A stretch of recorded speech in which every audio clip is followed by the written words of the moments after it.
Hey guys, tonight we're diving into the kind of daily grind that makes your morning alarm feel like a gentle lullaby. Imagine waking up not to the smell of coffee, but to the cold, hard ground of ancient Sparta, every muscle screaming in protest from the previous day's brutal regimen. You're not reaching for your phone, you're reaching for your worn, scratchy tunic, already anticipating the relentless demands of the day ahead. This isn't just about getting up. It's about being resurrected, ready to face a world where comfort is a weakness and survival is an art form. You're probably thinking, my morning commute is bad. But trust me, after hearing about this, you'll be grateful for your traffic jams.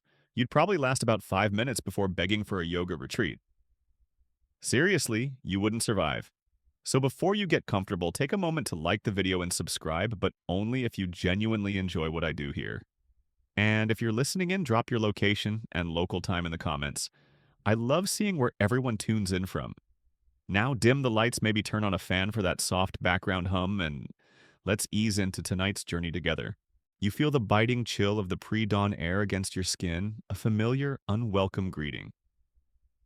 Your makeshift bed, a thin reed mat on the hard earth, offers no solace, just a constant reminder of the austere life you lead.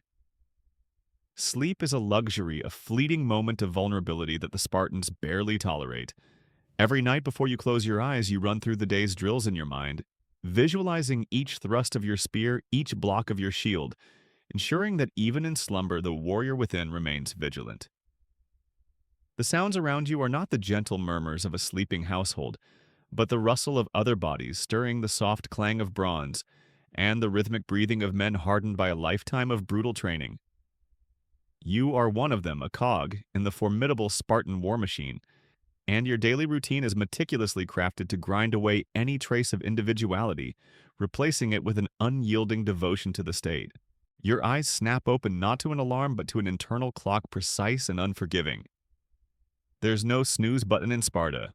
The moment you are conscious, your body tenses anticipating the first command.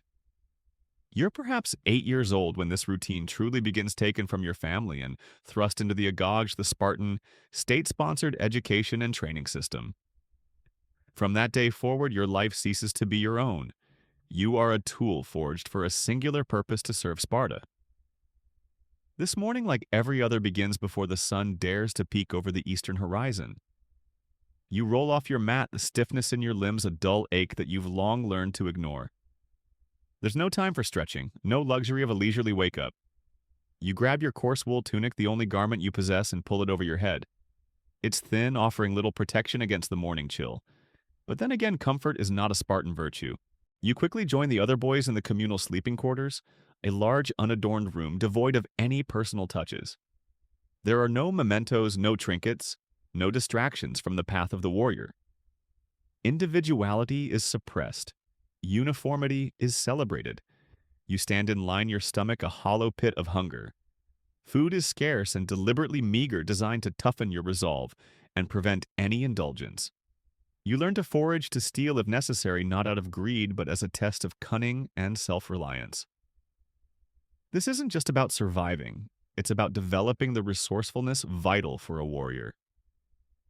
Historians still debate whether this deliberate starvation was primarily for discipline or a pragmatic response to resource limitations, but for you, it's just a fact of life.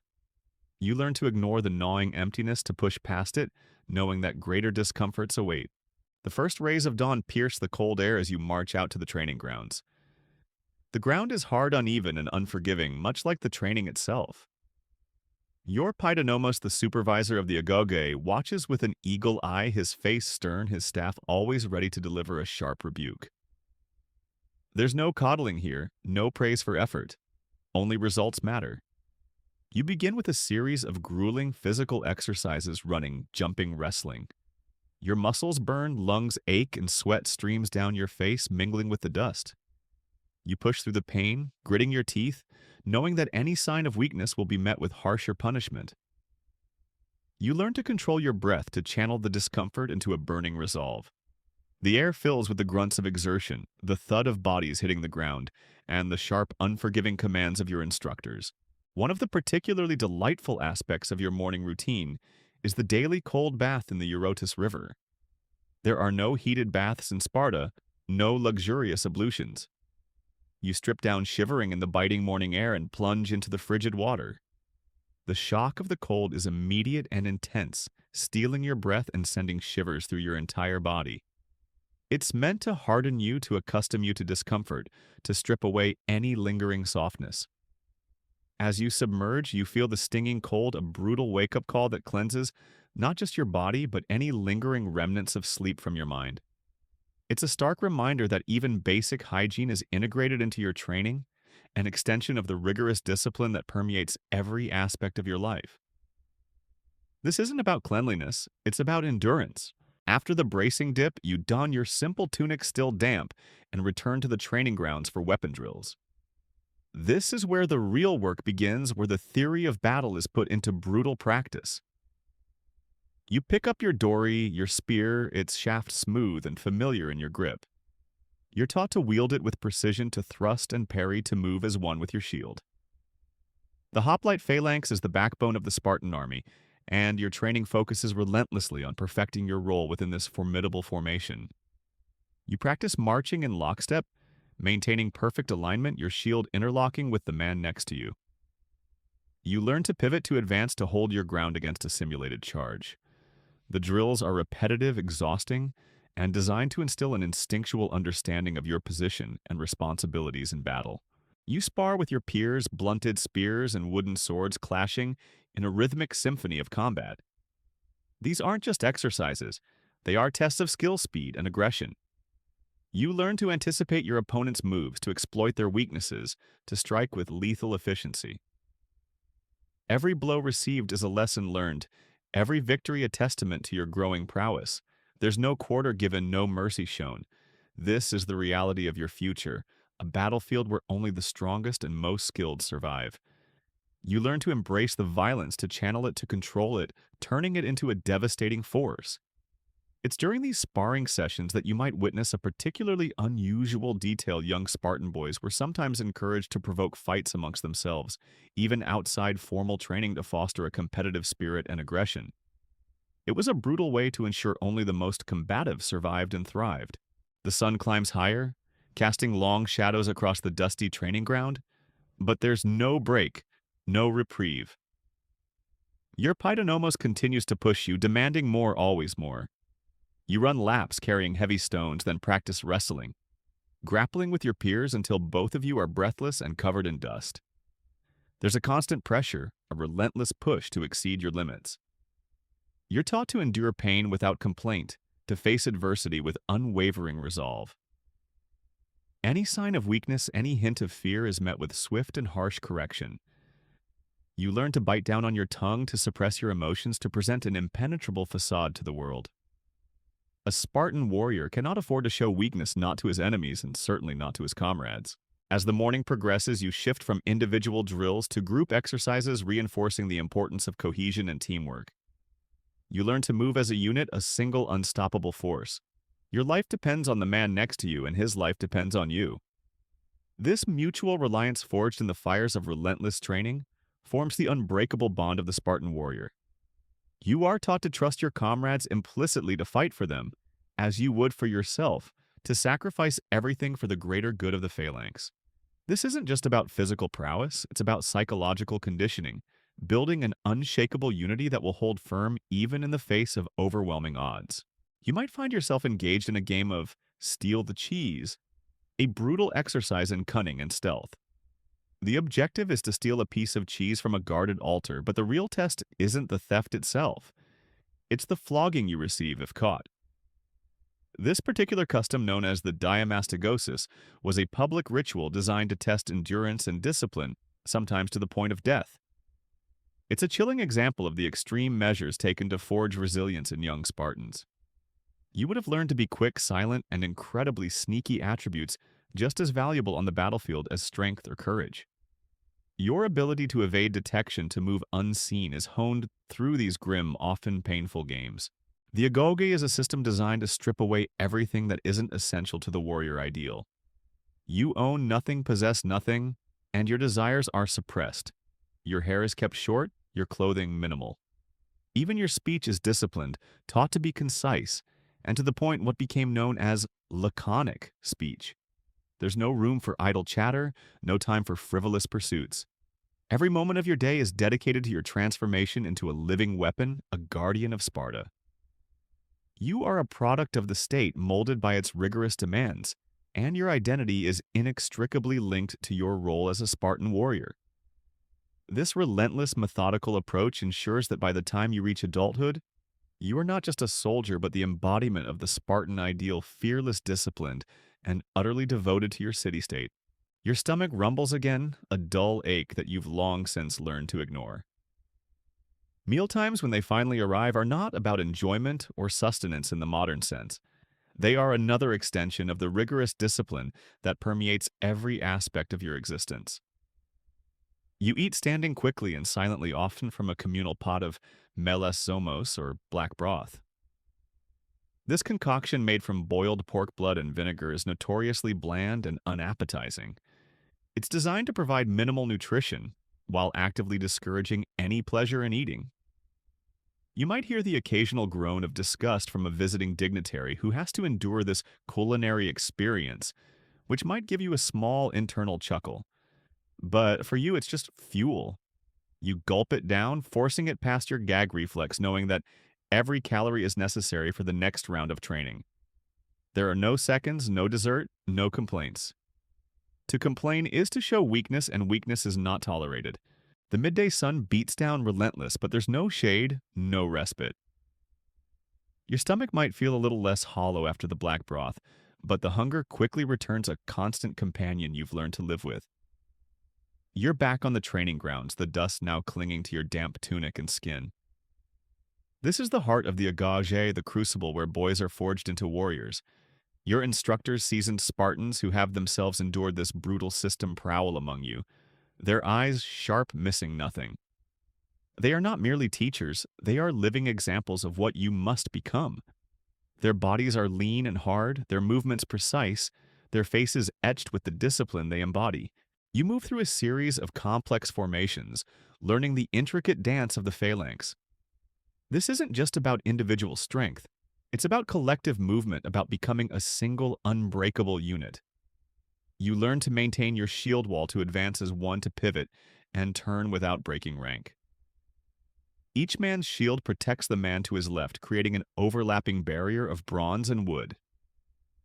You feel the weight of your hoplon, your heavy shield strapped to your left arm, its rim pressing against your shoulder. It's cumbersome, but it's your lifeblood, your primary defense. You practice holding the line, absorbing simulated charges, feeling the jarring impact as other bodies slam into your shield. Your legs burn, your arms ache, but you hold firm. There's no retreat, no giving ground. To falter means to expose your comrades, to betray the very essence of Spartan unity. Beyond the physical drills, your mind is also being relentlessly sharpened. You learn strategy tactics and the history of past Spartan victories. These lessons are not delivered in comfortable lecture halls, but often on the very training grounds amidst the sweat and dust. Your paidonomos might gather you around, drawing diagrams in the dirt with a stick, explaining the subtleties of flank maneuvers, or the importance of exploiting an enemy's weaknesses. You are taught to think quickly, to adapt to changing circumstances on the battlefield. It's a brutal form of military education, blending theory with relentless practical application. You might even be quizzed on your knowledge, and a wrong answer could earn you a sharp crack from a staff. Learning isn't a passive activity here, it's a matter of survival. One of the more subtle yet pervasive aspects of your daily life is the emphasis on laconic speech. You are explicitly taught to speak concisely, to use as few words as possible to convey your meaning. There's no room for flowery language, for elaborate descriptions, or for emotional outbursts. Everything is stripped down to its bare essentials. This isn't just about efficiency in communication, it's about mental discipline. It's about controlling your thoughts, your reactions, and preventing any unnecessary emotional expression. Imagine trying to explain your complicated day-to-day frustrations with just a few words, a skill that would surely challenge many in today's verbose world. This training extends even to your responses. A simple yes or no is often preferred over a longer explanation. It makes for very direct conversations, though perhaps not the most charming dinner party banter. The afternoon brings even more intense training. You might be sent on forced marches carrying your equipment for miles over rough terrain, simulating the demands of a campaign. Your sandaled feet ache, the muscles in your calves burn, but you keep moving. You learn to ignore the discomfort to push past the limits of what you thought was possible. These marches often include navigating difficult obstacles, scaling steep hills, or crossing shallow rivers, always with the goal of building endurance and resilience. You are taught to move silently, to observe your surroundings, and to remain constantly aware of potential threats. The landscape itself becomes part of your training ground, every rock and tree a potential hiding place or ambush point. Sometimes these extended training exercises involve cryptia, a secret and brutal practice that historians still debate the full extent and purpose of. You, as a young, promising warrior, might be selected for this clandestine duty. Armed only with a dagger, you would be sent out at night, tasked with ambushing and killing helots, the subjugated population of Sparta. This was not just about control. It was a test of cunning stealth and ruthlessness. It was a way to instill fear in the helots and to harden young Spartans to the act of killing, ensuring they would not hesitate when faced with an enemy on the battlefield. You would move through the darkness, your senses heightened, every shadow a potential target or a hidden danger. It's a chilling detail that underscores the brutal practicality of Spartan society, where even murder could be a part of a young man's education. This wasn't merely a task, it was a psychological conditioning, a brutal test of your willingness to execute the will of the state without question.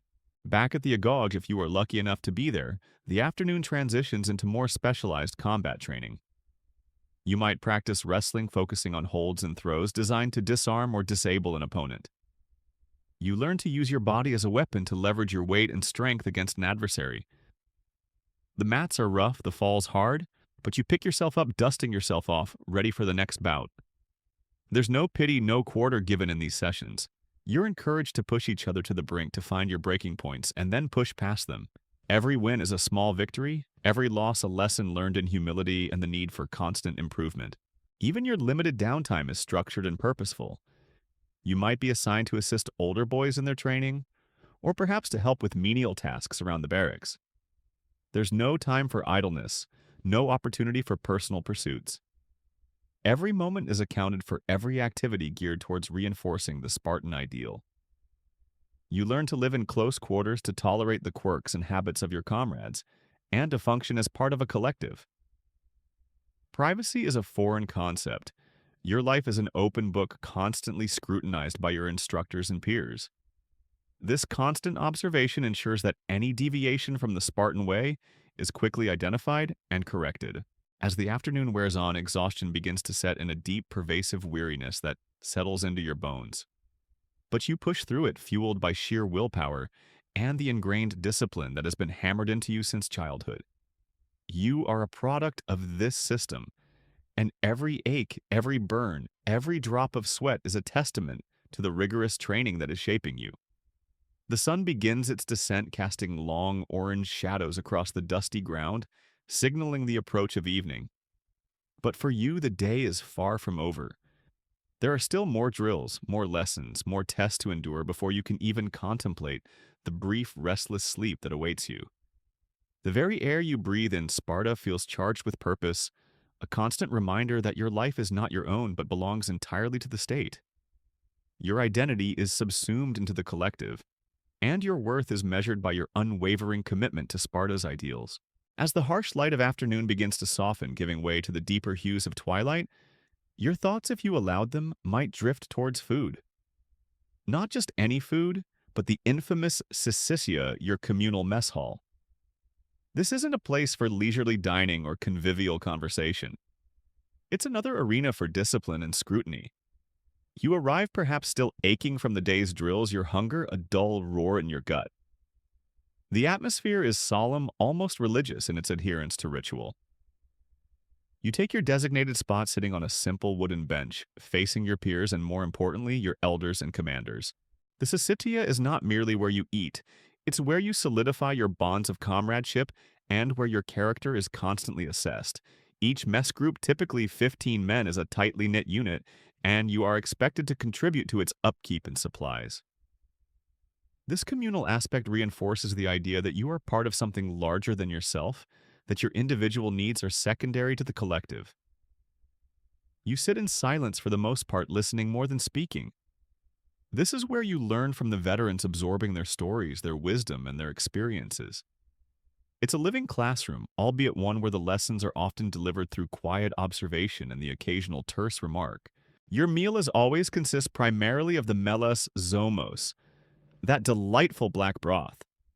You already know its taste, its texture, its ability to make you question your life choices, but you eat it. You eat it without complaint, without hesitation. To show disgust or even mild distaste would be a grave offense, a sign of weakness and a lack of proper Spartan constitution.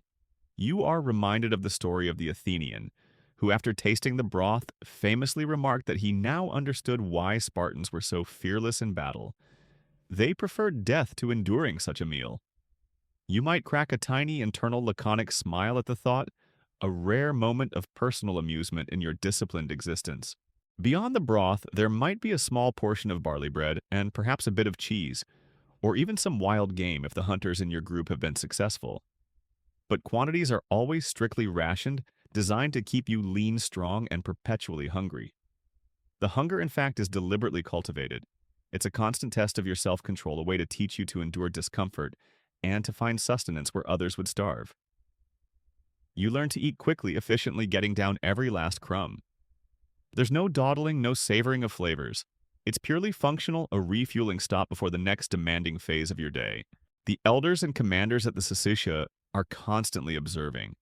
They watch how you eat, how you interact, or don't interact, how you conduct yourself. They listen for any signs of insubordination, any hint of pride, or any deviation from the Spartan ideal. This is a critical part of your social conditioning. You are always under scrutiny, always being judged. This constant assessment keeps you on your toes, reinforces conformity, and ensures that only the most dedicated and disciplined individuals rise through the ranks. It's a subtle but powerful form of social control, ensuring that the warrior ethos is ingrained at every level of society, not just on the training grounds. After the meal, which typically lasts less than an hour, the conversation might turn to current affairs, military strategies, or tales of past battles.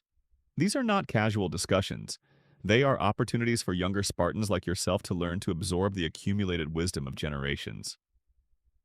You are expected to listen attentively, to ask intelligent questions, but only when prompted, and to contribute only when you have something meaningful to say.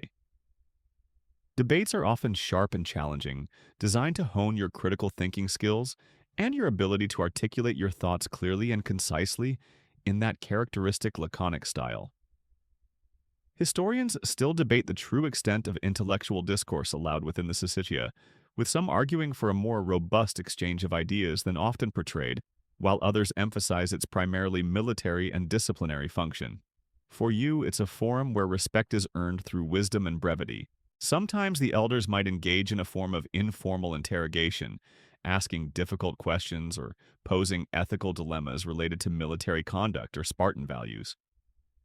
Your responses are scrutinized not just for their content, but for your demeanor, your composure under pressure. You learn to think on your feet, to articulate your position with confidence, and to defend your choices. This mental sparring is just as important as the physical sparring you endured earlier in the day. It trains your mind to be as sharp and resilient as your body, preparing you for the psychological demands of leadership and command. The Syssitia is also where you solidify your place within your specific mess group. These groups are essentially your second family, your closest comrades in arms. You will fight alongside these men and potentially die alongside them. The bonds forged in the Syssitia over shared meals of black broth and hushed conversations are as strong as if not stronger than those with your biological family. You learn to trust these men implicitly, to rely on them and to support them, knowing that your survival often depends on their loyalty and skill. It's a profound sense of camaraderie built on shared hardship and a common purpose. After the evening meal, there might be a brief period for individual reflection, though reflection in the Spartan sense usually means reviewing the day's lessons and preparing mentally for tomorrow's challenges. You might take the opportunity to clean and inspect your meager equipment, your tunic, your sandals, perhaps a small dagger if you possess one. Every item you own is functional, essential, and meticulously cared for. There are no sentimental objects, no personal mementos. Everything serves a purpose in your warrior life. The day slowly winds down, but the vigilance never truly ceases. Even as you prepare for sleep, your mind is alert, processing the day's events, anticipating the next. You might perform a few final stretches or simply lie on your mat, staring up at the rough ceiling, listening to the quiet sounds of your comrades settling down. The silence is broken only by the occasional cough, a shifting body, or the distant howl of a dog. There's a pervasive sense of readiness and underlying tension that never truly dissipates. Even in the heart of Sparta, security is paramount, and the warrior's vigilance is a 24/7 commitment.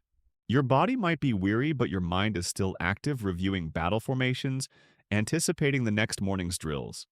The rhythm of Spartan life is cyclical, relentless. Each day builds upon the last, incrementally hardening your body and mind, sharpening your skills, and forging you into an ever more formidable weapon. You drift towards sleep, not into a deep, peaceful slumber, but into a state of semi-awareness, ready to be jolted awake at a moment's notice, ready to spring into action. Even in sleep, the Spartan warrior remains alert, a silent sentinel in the service of the state. With the sun now fully set, and the brief communal meal concluded, your day in Sparta isn't over. While the formal drills might be done, the civic duties of a Spartan warrior extend far beyond the training grounds. You might not be marching in formation, but you are still very much serving the state, constantly reinforcing the unique fabric of Spartan society. There's no distinction between your private life and public obligation. Your entire existence is intertwined with the needs of the polis. Perhaps your evening is spent on patrol, a critical duty in a society built on the subjugation of a vast population of helots. You move through the dimly lit streets of Sparta, your senses alert, your hand never far from the hilt of your sword. This isn't just about keeping the peace. It's about maintaining order, about projecting the unyielding authority of the Spartan elite. Every shadow could conceal a threat, every distant sound a potential sign of unrest. You learn to read the subtle cues of the night, the hushed whispers, the shifting patterns of movement. The air itself feels heavy with unspoken tension, a constant reminder of the precarious balance upon which your society rests. This constant vigilance is ingrained in you, a fundamental aspect of your daily life, even when not directly in battle. Alternatively, you might be assigned to guard duty at one of Sparta's public buildings or strategic points. This could involve standing watch for hours, unmoving eyes scanning the horizon or the approaches to a gate. It's a test of endurance, of patience, and of unwavering focus. There's no room for distraction, no allowance for boredom. Your mind must remain sharp, your senses attuned to the slightest anomaly. You learn to listen to the subtle sounds of the night, the rustle of leaves, the distant bark of a dog, the murmur of the Eurotas River.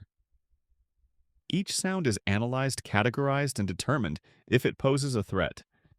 This is a solitary duty often performed in silence, allowing you to reflect on the day's lessons and to mentally prepare for the demands of tomorrow. It's during these quiet moments that the discipline truly sinks in, forging an unshakable inner core. For older, more experienced warriors, civic duties could also involve participation in the assembly, the appella, where matters of state were debated and voted upon. While younger Spartans like yourself are largely excluded from these formal political processes, you are still aware of their significance. You hear the discussions, albeit secondhand, and understand that every decision, every law is designed to strengthen Sparta, to maintain its military supremacy and social order. You are taught that your role, even if not directly participating in the debates, is to uphold these decisions with unquestioning loyalty. The very air in Sparta vibrates with the idea of collective responsibility. Every Spartan, from the youngest recruit to the oldest warrior, is bound by an unspoken pact to protect and serve the polis. Sometimes your evening duties might involve supervising younger boys in the agoj, reinforcing the cycle of discipline. You, having just endured the harshness of the training, now become an extension of the system, observing, correcting, and instilling the same unyielding principles in the next generation. You learn to identify weakness, to push boundaries, and to demand unwavering obedience. This experience further solidifies your own commitment to the Spartan way as you become a living embodiment of the ideals you are helping to propagate. It's a powerful experience, giving you a taste of the responsibility that comes with being a seasoned warrior, and it hammers home the fact that the Agaj is a continuous, self-sustaining machine, churning out warriors generation after generation. Beyond these more formal duties, there's an underlying expectation of constant readiness and exemplary conduct. Even in your brief periods of rest, you are expected to embody the Spartan virtues: courage, discipline, self-control, and unwavering loyalty. There's no true off-duty in Sparta. Your every action, your every word is a reflection on yourself, your mess group, and Sparta as a whole. You are a living advertisement for the Spartan way, and any deviation from its strict code of conduct brings shame not just upon you, but upon your entire community. This pervasive social pressure is a powerful form of control, ensuring that discipline is maintained even without direct supervision. You might engage in informal physical contests with your comrades, not for recreation, but to maintain your sharpness and competitive edge. A wrestling match, a foot race, a test of strength. These are not games, but extensions of your training opportunities to hone your skills and push your physical limits. There are no prizes, only the silent acknowledgement of your peers and the satisfaction of proving your prowess. This fosters a constant state of readiness, ensuring that your body and mind are always prepared for the demands of battle. It's a subtle but effective way of reinforcing the martial culture, blurring the lines between training and leisure. Even your interactions with family, if you are permitted them, are governed by Spartan ideals. As a young man in the Aguj, your visits home would be rare and brief, designed more to reinforce your detachment from familial bonds than to strengthen them. Later, as an adult warrior, your primary loyalty remains to the state, and your family life takes a distant second place to your military duties. Children, especially sons, are seen as future warriors, and their upbringing is heavily influenced by the Agugi system, even before they enter it themselves. You are taught that your bloodline exists to serve Sparta to produce more warriors for its defense. Historians still debate the true nature of Spartan family life, with some emphasizing the state's dominant role, while others point to evidence of strong emotional bonds within families, despite the societal pressures. For you, the ideal is clear: Sparta, first always. As the night deepens, a different kind of vigilance takes hold. The air cools and the sounds of the day fade into a hushed stillness. You might be part of a rotating watch, standing guard as your comrades sleep, or simply resting on your mat, your mind running through the day's events. The sense of responsibility is palpable. You are a guardian of Sparta, and that duty never truly ends. Even in the dead of night, you are mentally prepared to spring into action at the first sign of trouble to defend your city-state with your life. This unceasing readiness is the hallmark of a Spartan warrior, a testament to the brutal, beautiful discipline that defines your existence. You live and breathe vigilance, a constant sentinel in a world that demands unwavering readiness. As the stars began their slow march across the inky blackness, a different kind of tension settles over Sparta. This isn't the physical strain of drills nor the mental fatigue of civic duties, but something far more insidious, a pervasive undercurrent of fear and control, the shadow of the Helots. You live with their presence, their silent, watchful eyes, knowing that your Spartan way of life, with its austere discipline and military might, is built upon their enforced servitude. The Helots are the subjugated population of Laconia and Messenia, bound to the land and forced to work for their Spartan masters. They outnumber you, the Spartans, by a massive margin, perhaps as much as 10-1. This demographic imbalance is the primary source of Sparta's deep-seated anxiety, and consequently a driving force behind your relentless military training. You are taught from childhood that the Helots are a constant threat prone to rebellion, and that your vigilance is the only thing standing between order and chaos. Even during your brief restless sleep, the thought of them is never truly absent. You might hear whispers from older warriors about past Helot uprisings, violent and bloody affairs that Sparta barely managed to suppress. These stories are not just cautionary tales. They are indoctrination designed to instill a profound distrust and a readiness to act with brutal efficiency against any sign of insubordination. You understand on a visceral level that your very existence as a Spartan depends on keeping this vast, resentful population underfoot. Your daily routine, therefore, is not just about preparing for war against other Greek city-states, it's also about maintaining an internal war, a constant suppression of the Helot threat. During your daytime training, you might witness detachments of Spartan warriors, possibly your own mess group being dispatched to Helot villages. Their purpose isn't always overt, but the message is clear to remind the Helots of Spartan power to gather intelligence and to act swiftly against any perceived defiance. You learn to recognize the subtle signs of resistance, the averted gaze, the quiet resentment, and how to report it without hesitation. One of the most chilling aspects of this control is the aforementioned krypteia, or secret police Beskan institution, that you as a young, promising warrior might be a part of. This isn't a formal uniformed force. It's a clandestine operation where young Spartans are dispatched into the countryside, often armed only with a dagger with the express purpose of observing and, if deemed necessary, eliminating helots who appear too strong, too intelligent, or too defiant. This isn't about open warfare.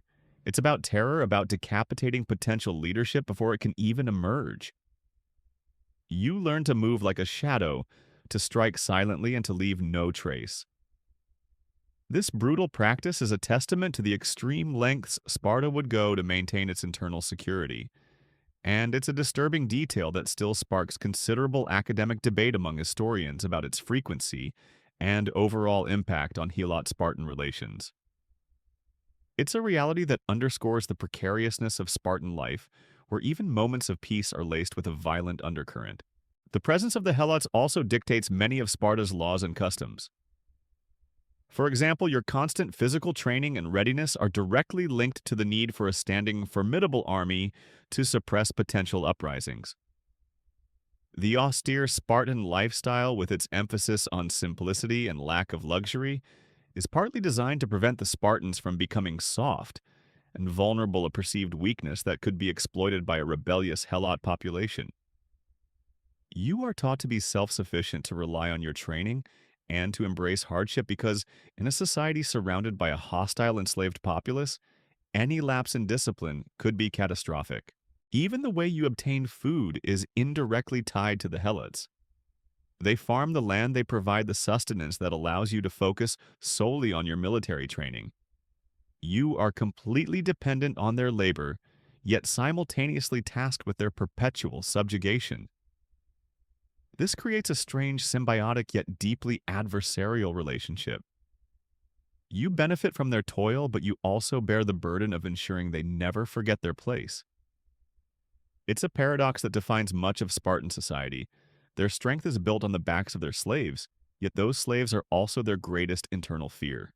Your interactions with Helots are minimal and always hierarchical. You see them working the fields, serving in the syssitia, or performing other menial tasks. You are taught to view them as a separate, inferior class, not as fellow human beings. Any empathy is suppressed, replaced by a cold utilitarian perspective. They are resources to be managed, threats to be contained. This dehumanization is a necessary part of the system, allowing you to perform the harsh duties required to maintain order without internal conflict. It's a psychological barrier reinforced by constant propaganda and brutal discipline. The fear of the Helots also influences Sparta's foreign policy. You are often hesitant to commit your full military force abroad, knowing that a large-scale deployment could leave Sparta vulnerable to an internal uprising. This constant internal threat shapes your strategic thinking, making you cautious and calculating, always balancing external ambitions with the pervasive domestic risk.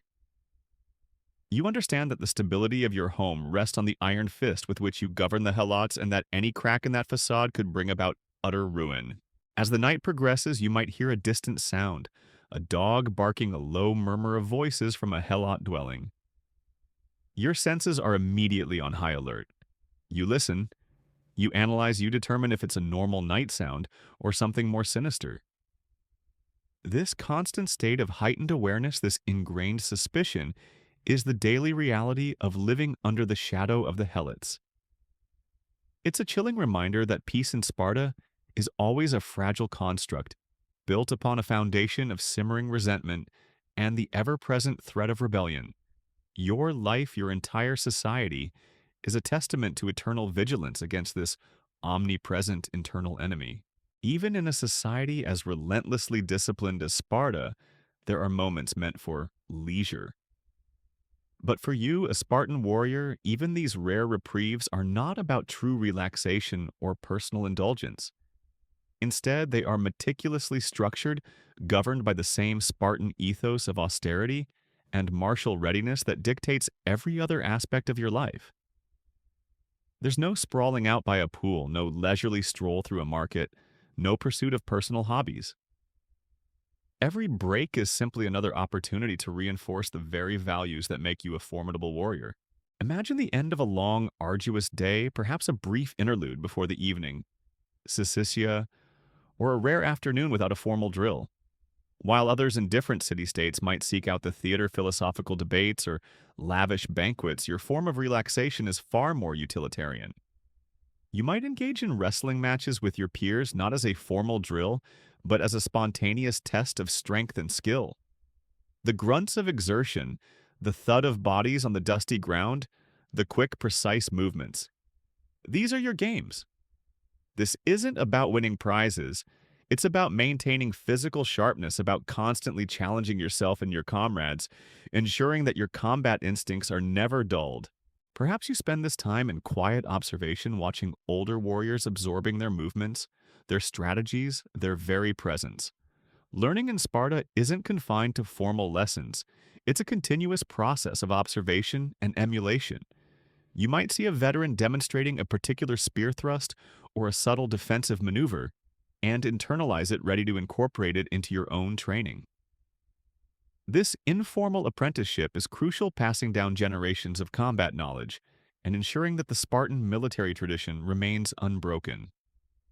It's a silent, constant education, demanding your full attention even during your supposed downtime.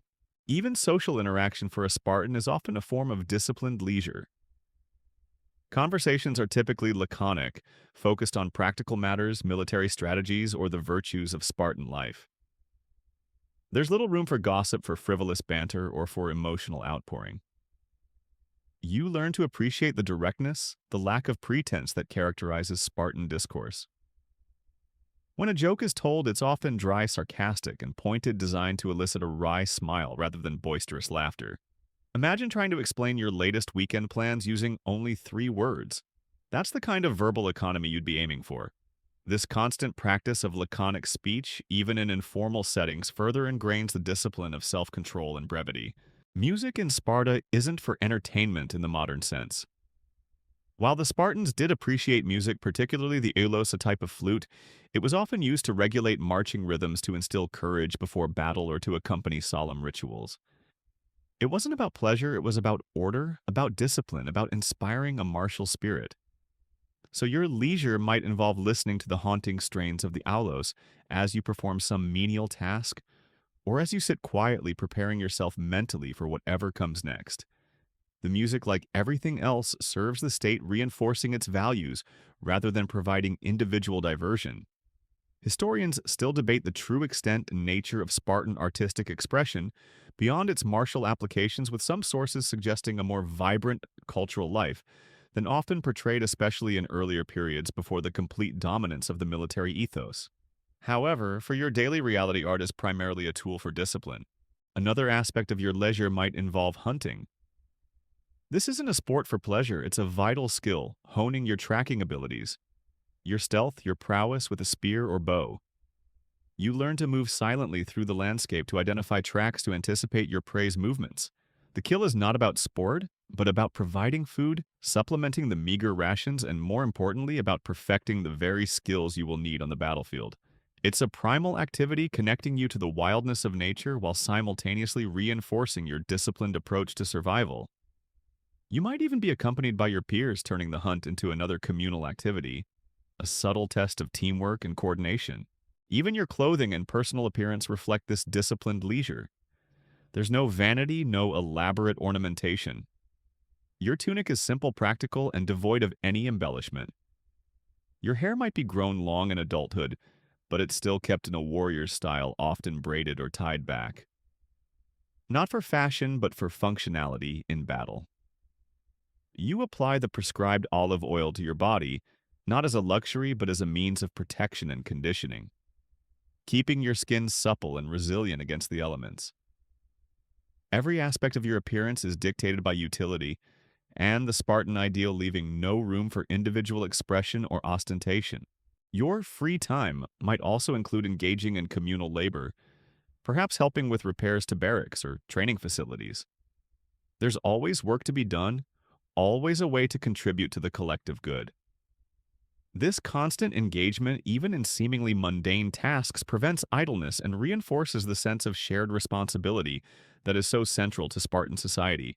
You learn that your value lies not in what you possess, but in what you contribute to the strength and well-being of the polis.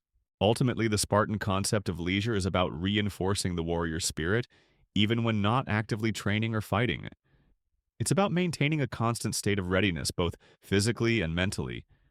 There's no true escape from the demands of the state, no moment when you are not in some way serving Sparta. Every breath, every action, every choice, even in your most relaxed moments, is a testament to the unyielding discipline and unwavering devotion that defines the disturbing daily routine of a Spartan warrior. This is your life, a relentless pursuit of perfection in service of a single all-consuming ideal. As the sun dips below the horizon, casting long purple shadows across the Spartan landscape, you might turn your thoughts to what passes for love and loyalty Spartan style. This isn't about grand romantic gestures or sentimental attachments.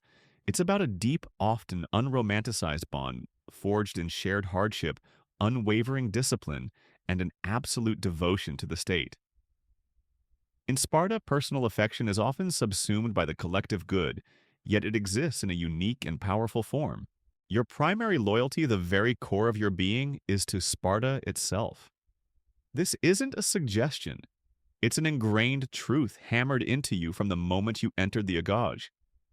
You are taught that your life, your very breath, belongs to the city-state. This means that family bonds, while present, are intentionally de-emphasized. As a young boy, you were taken from your home at 7, limiting the time you spent with your parents and siblings. Your true family becomes your mess group, your fellow warriors with whom you train, eat, and sleep. These are the men you will fight alongside the men whose lives depend on yours and upon whom your life depends. The bonds within your mess group are incredibly strong, forged in the crucible of shared suffering and relentless training. You've seen each other at your weakest and at your most resilient. You've pushed each other to the brink, suffered punishments together, and celebrated small, hard-won victories. This creates a camaraderie that transcends mere friendship. It's a brotherhood born of necessity and survival. You trust these men with your life, implicitly knowing they would never abandon you on the battlefield, just as you would never abandon them. This deep unspoken loyalty, this profound sense of mutual reliance, is a powerful form of love in the Spartan context. It's a love expressed not through words but through unwavering commitment and shared purpose.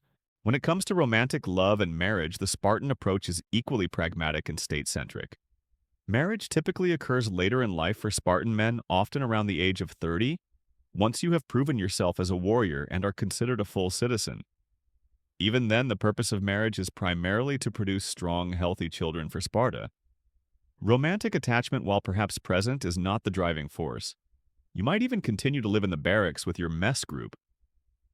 Visiting your wife in secret, a practice believed to keep the spark of desire alive and ensure the production of robust offspring. This unusual custom highlights how even the most intimate relationships are carefully managed to serve the needs of the state, prioritizing duty over personal convenience. Historians still debate the extent to which these clandestine visits were truly enforced, or if they were more of an ideal, with some sources suggesting a more conventional, albeit still state-influenced married life, once men reached full citizenship. But for you, the message is clear. Personal life is subordinate to public duty. Your wife, too, is expected to embody Spartan virtues. Spartan women were famously educated, physically trained, and encouraged to be strong and independent. Their purpose was to bear healthy sons for Sparta and to manage the household in your prolonged absence. They were known for their legendary laconic wit and their fierce devotion to the state, exemplified by the famous saying, "Come back with your shielder on it." This was not just a saying, it was a deeply held expectation. Your wife's loyalty to Sparta often superseded her loyalty to you as an individual, and she would expect the same from you. The love for your children, particularly your sons, is viewed through the lens of their future service to Sparta. You raise them to be disciplined, resilient, and utterly devoted to the city-state. From the moment they are born, they are examined by elders for physical defects, and if found wanting, are left to die. This brutal practice, while unthinkable in many societies, is a stark reminder of Sparta's unwavering commitment to producing only the strongest and most capable citizens. You understand that your son is not truly yours in the modern sense. He is a future warrior, a resource for the state. Your role as a father is to ensure he is prepared for the rigorous demands of the agoge and the battlefield. Even the concept of grief is disciplined in Sparta. When a comrade falls in battle, your grief is expected to be brief, stoic, and focused on the loss to Sparta rather than the personal sorrow. There are no elaborate mourning rituals, no public displays of weakness. Instead, you honor the fallen by redoubling your efforts by fighting with renewed vigor, ensuring their sacrifice was not in vain. This isn't to say Spartans felt no emotion, but rather that they were rigorously trained to control and suppress it for the greater good. Sentimentality is seen as a weakness, a distraction from the unwavering focus on duty. It's a harsh truth, but one you've internalized. Your tears are for Sparta's loss, not your own. Ultimately, love and loyalty in Sparta are not soft emotions. They are hardened virtues forged in the fires of discipline and necessity. Your deepest affection is reserved for your city-state, and your strongest bonds are with the men who share your brutal journey. This unique form of connection, while seemingly devoid of typical human warmth, is incredibly powerful, creating a society of unwavering commitment and formidable collective strength. It is a love that asks for everything and gives only the stern satisfaction of serving a higher purpose. As the light of day gives way to the deep, silent watch of night, you are keenly aware that your entire existence, every brutal drill, every meager meal, every disciplined breath, points towards one inevitable purpose, the long shadow of war. For a Spartan warrior, war is not an abstract concept or a distant possibility. It is the very reason for your being the ultimate proving ground of your life's rigorous preparation. You understand with a chilling clarity that your life is meant to be spent fighting and, if necessary, dying for Sparta. This isn't a morbid thought, but a fundamental truth, a destiny embraced from the earliest days of your childhood. Your training is not about survival in the individual sense, but about ensuring the survival and supremacy of your city-state. Every swing of your spear, every thrust of your sword, every march under a scorching sun is a rehearsal for the grim ballet of the battlefield. The constant tension with the helots, a pervasive undercurrent you live with daily, serves as a perpetual reminder of the need for an ever-ready army. But beyond internal threats, Sparta frequently finds itself embroiled in conflicts with other Greek city-states, vying for dominance resources or ideological supremacy. You hear the discussions of these rivalries in the Syssitia, absorb the historical lessons of past campaigns, and instinctively know that it is only a matter of time before you are called upon to put your training to the ultimate test. When the call to arms comes, it is swift and absolute. There's no hesitation, no debate, only an immediate disciplined response. You would gather your panoply, your full armor and weaponry, with practiced efficiency. Your bronze hoplon, your shield would be cleaned and polished, its surface reflecting the grim determination in your eyes. You'd strap on your cuirass, the heavy bronze breastplate feeling its familiar weight, settle on your shoulders a second skin of protection. Your dory, your spear, its shaft smooth from countless hours of handling, would be grasped firmly, its sharpened tip glinting menacingly. The march to war is a testament to Spartan discipline. You move in perfect formation, thousands of shields overlapping, creating an impenetrable wall of bronze and muscle. The rhythmic tramp of thousands of sandaled feet echoes across the plains, a silent, terrifying warning. To any who would oppose you, there's no chatter, no complaints of fatigue. You focus on the man in front of you, the man to your left maintaining the precise spacing, the unbreakable alignment of the phalanx.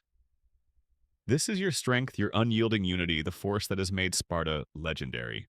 Before battle, there are no elaborate speeches to stir your emotions, no grandstanding. The Spartan approach to war is stoic, direct. You might hear a few terse commands from your officers, a final reminder of your duty. You are already mentally prepared, your body a finely tuned instrument of destruction. The haunting strains of the aulos might fill the air, a slow, deliberate melody designed not to excite, but to calm, to steady your heart, to ensure you advance on the enemy with measured, disciplined steps, preserving the integrity of the phalanx. As you close in on the enemy, the air thickens with tension. You hear the shouts of the opposing army, the clang of their armor, perhaps even the panicked cries of their less disciplined ranks. Your response is silence, a terrifying quietude that speaks volumes of your resolve. Your shield presses against the man next to you, a physical manifestation of your unbreakable bond. You smell the sweat of your comrades, the metallic tang of fear, the dust kicked up by thousands of marching feet. Your heart beats a steady rhythm, not of fear, but of readiness. Then the impact. The shock of bodies colliding, the splintering of wood, the dull thud of bronze against flesh. You thrust your spear forward, aiming for the gaps in the enemy's armor. The noise is deafening, the roar of men, the clash of weapons, the cries of the wounded. You move instinctively, your training taking over every action, precise, efficient, lethal. There's no room for hesitation, no time for doubt. You are a part of the phalanx, a single living, breathing organism, and your only purpose is to break the enemy line. You witness the brutal reality of combat firsthand. Comrades fall around you, their shields dropping with a heavy thud, their lives extinguished in an instant. You see the fear in the eyes of your enemies, the desperation, the frantic attempts to survive, but you push forward relentlessly, your focus unwavering. You are not fighting for glory, not for plunder, but for Sparta, for the city-state that has shaped you, that has given your life its singular purpose. The battle continues, a grinding, exhausting struggle of will and strength. You push, you thrust, you defend. Your muscles scream and protest, your breath comes in ragged gasps, but you cannot falter. To retreat, to break rank, is to invite disaster, not just for yourself, but for the entire phalanx. You fight with a grim determination, a Spartan rage that is cold and controlled, utterly focused on victory or death. Historians still debate the precise effectiveness of the Spartan phalanx against different adversaries, but its psychological impact on the battlefield was undeniable, often instilling fear before the first blow was even struck. For you, it is simply the only way, the ultimate expression of your disciplined existence. And if the worst comes, if you fall forward facing the enemy, your shield still in hand. To die fleeing, to abandon your shield, is the ultimate shame.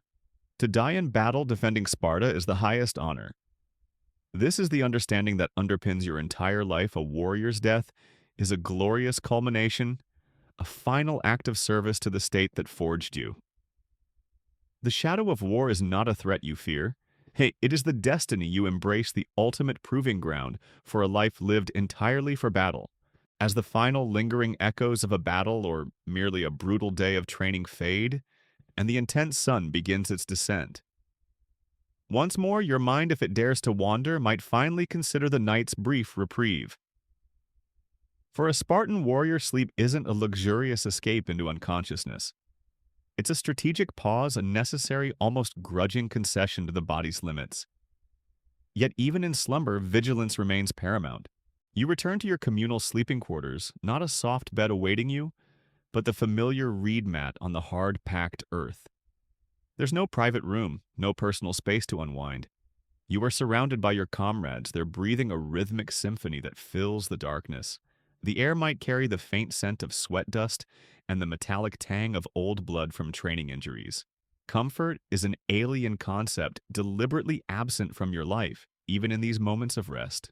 Your body aches, a dull, pervasive throb in your muscles, a testament to the relentless physical demands of the day. Every joint might protest, every bruise smart, yet you lie down not with a sigh of relief, but with a disciplined resignation. There's no time for self-pity, no room for complaint. You learn to embrace the discomfort, to push past the signals your body sends, knowing that true rest is a luxury you cannot afford. Before you drift off, your mind is still active, performing a mental review of the day. You might replay a difficult drill, analyzing your mistakes, visualizing how you could improve your technique. You might go over tactical formations, imagining different scenarios on the battlefield, preparing for tomorrow's challenges. This mental rehearsal is a crucial part of your ongoing training, ensuring that even when your body is at rest, your mind remains sharp and focused on your purpose.